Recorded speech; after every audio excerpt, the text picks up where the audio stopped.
Buen día tengan todos, mi nombre es Juan Méndez, soy estudiante de la Universidad Nacional de Agricultura y en esta ocasión pues les hablaremos un poco sobre la práctica de la uniformidad. Antes que todo pues hablaremos un poco sobre la importancia del por qué nosotros debemos de hacer estas prácticas de uniformidad y es un tema muy importante porque por medio de estos factores nosotros podemos animarnos a empezar a realizar estas prácticas. El primer factor de la importancia en la uniformidad es la homogeneidad en los requerimientos nutricionales. ¿Qué queremos decir con esto? De que nosotros, pues, al tener homogeneidad, significa que tenemos un lineamiento nutricional fijo.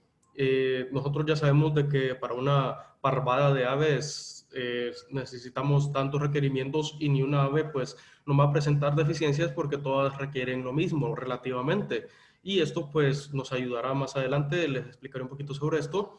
Tenemos un menor margen de seguridad.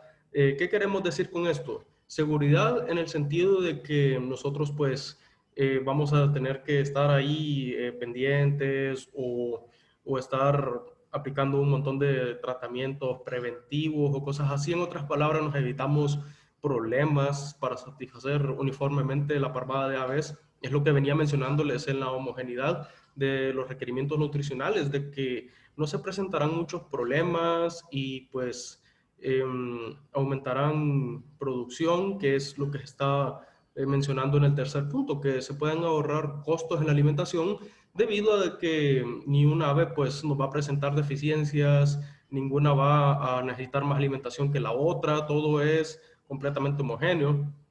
Mejora la producción en este sentido porque un ave satisfecha pues nos va a producir, digamos en el caso de los huevos, una ave que está satisfecha nos produce un huevo, por así decirlo, un ejemplo, y la ave pues que de repente necesita, no lo sé, un, un, una nutrición pues balanceada pues no la tiene y no nos va a producir y esto pues genera un impacto en lo que es la producción final de nuestra área productiva.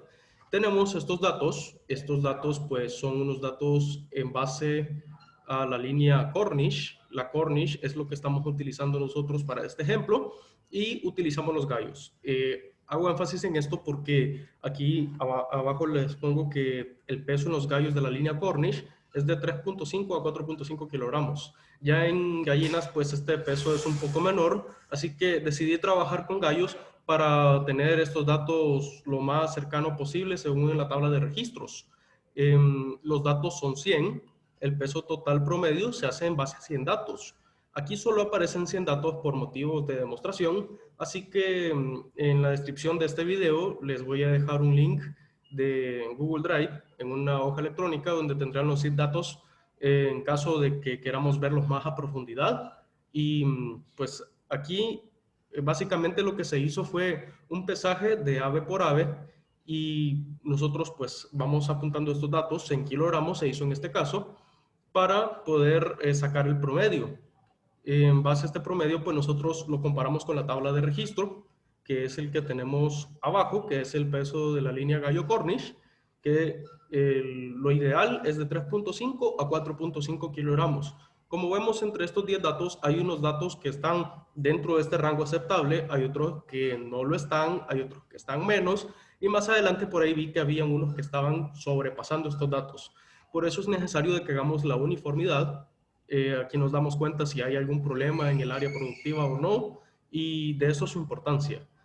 Eh, Aquí más o menos lo quise ejemplificar en una campana de Gauss. Tenemos el 3.74, que es nuestro promedio, nada más que aquí se le sumó y se le restó el 10%. El 10% de 3.74 es 0.37. En el lado derecho se le suma el 10% y en el lado izquierdo restamos ese 10%. Aquí en esta diapositiva tenemos el impacto de la suma y de la resta del 10% de nuestro promedio. Como podemos ver, este impacto nosotros lo tenemos que comparar con lo de la tabla de registro. Digamos, aquí en los rangos óptimos de la tabla de registro de la línea Gallo-Cornish es de 3.5 a 4.5 kilogramos. Si nosotros sumamos el 10% de este promedio, está dentro del rango ideal, pero si nosotros restamos, pues ya no se acepta. Según la campana de Gauss, pues estábamos viendo nosotros aquí que si sumamos el 10% se aceptaría, es decir, nosotros podemos tener la producción estable, o sea, todo está bien, no hay que hacer ningún cambio, pero si restamos el 10% se rechaza. Entonces, si se rechaza restando el 10%, ahí sí tenemos que hacer un cambio como se está viendo en el ejemplo. Y pues de esta manera nosotros, informándonos con nuestro propio criterio, podemos decir que nuestra zona productiva está en óptimas condiciones o tenemos que hacer algunos cambios, investigando con la tabla de registro y haciendo estos cálculos de forma sencilla. Agradecemos por su atención y por llegar al final de este video y espero podamos aplicarlo esto en nuestras áreas productivas y que les sea de mucha utilidad. Muchas gracias.